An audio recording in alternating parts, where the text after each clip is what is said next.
ओम नमः शिवाय। आप सभी का मेरे YouTube चैनल पर हार्दिक स्वागत है। आज सुनते हैं हरियाली अमावस्या की कथा।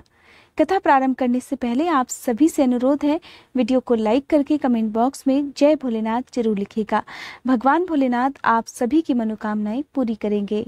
भगवान भोलेनाथ का प्रिय सावन महीना चल रहा है, तो ऐसे में सावन का हर दिन ही बहुत पवित्र होता है। सावन के महीने में भगवान शिव की पूजा विशेष रूप से की जाती है और सावन महीने में जो अमावस्या आती है उसे हरियाली अमावस्या के रूप में मनाया जाता है। अमावस्या के दिन पवित्र नदियों में स्नान करना चाहिए और दान करना चाहिए। मान्यता है कि इस दिन अपने पितरों की आत्मा की शांति के लिए पिंडदान, तर्पण और श्राद्ध किया जाता है। पौराणिक कथा के अनुसार एक बार एक साहूकार अपने बेटे और बहू के साथ रहता था। एक दिन साहूकार की बहू ने मिठाई चुरा कर खा ली और कह दिया कि चूहों ने सारी मिठाई खा ली है। ये सुनकर चूहों को बहुत क्रोध आया और उन्होंने मन में प्रतिज्ञा कर ली कि एक दिन वो साहूकार की बहू को अवश्य मजा चखाएंगे। एक दिन क्या हुआ कि साहूकार के घर में कुछ मेहमान आए हुए थे, जिनके सोने की व्यवस्था एक कमरे में की गई थी।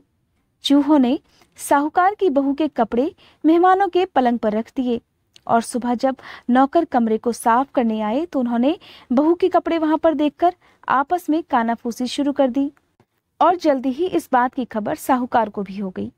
उसने अपनी बहू को चरित्रहीन समझकर घर से बाहर निकाल दिया। अब साहूकार की बहू पीपल के वृक्ष के नीचे रोज दिया जलाया करती थी। एक दिन साहूकार जब थक हार कर पीपल के पेड़ के नीचे जाकर बैठा तो वहां पर साहूकार की बहू ने दीपक जलाकर रखा हुआ था और वहीं एक और दिया पड़ा हुआ था। तब दोनों दीपक आपस में बातें करने लगे। एक दीपक ने दूसरे दीपक से पूछा, तुम किस घर के दिए हो? तो उसने कहा, मैं इस नगरी के साहूकार के घर का दिया हूं और साहूकार की बहू रोज पीपल के पेड़ के नीचे मुझे रखकर जाती है। इसके बाद दूसरे दीपक को बताने लगा कि साहूकार की बहू को मिठाई खाने का बहुत शौक था और एक दिन उसने मिठाई खाने के बाद ये कह दिया कि चूहों ने मिठाई खा ली है। ये सुनकर चूहों ने क्रोध में आकर साहूकार के घर में आए हुए मेहमानों के बिस्तर पर बहू के कपड़े रख दिए और जब ये बात सारे नगर में फैल गई तो साहूकार ने अपनी बहू को चरित्रहीन समझकर उसे घर से बाहर निकाल दिया। जबकि साहूकार की बहू तो एक बहुत ही भली औरत थी, पूजा करके प्रसाद भी सब में बांटा करती थी। घर से निकलने के बाद भी वो पीपल के पेड़ की पूजा करती है। पहले जहां वो हरियाली की अमावस्या पर 1.25 सेर प्रसाद चढ़ाती थी, अब 1.25 पाव का प्रसाद चढ़ा पाती है। ये बात कहने के बाद ही दीपक ने कहा कि अब वो चाहे ससुराल में रहे चाहे अपने मायके में रहे, सब जगह उसको पीपल के पेड़ का आशीर्वाद प्राप्त होगा। ये बात सुनने के बाद साहूकार ने घर आकर अपनी पत्नी को सारी बात बता दी और इसके बाद दोनों पति पत्नी अपनी बहू को मान सम्मान के साथ अपने घर ले आए और अपने व्यवहार के लिए भी क्षमा मांगी।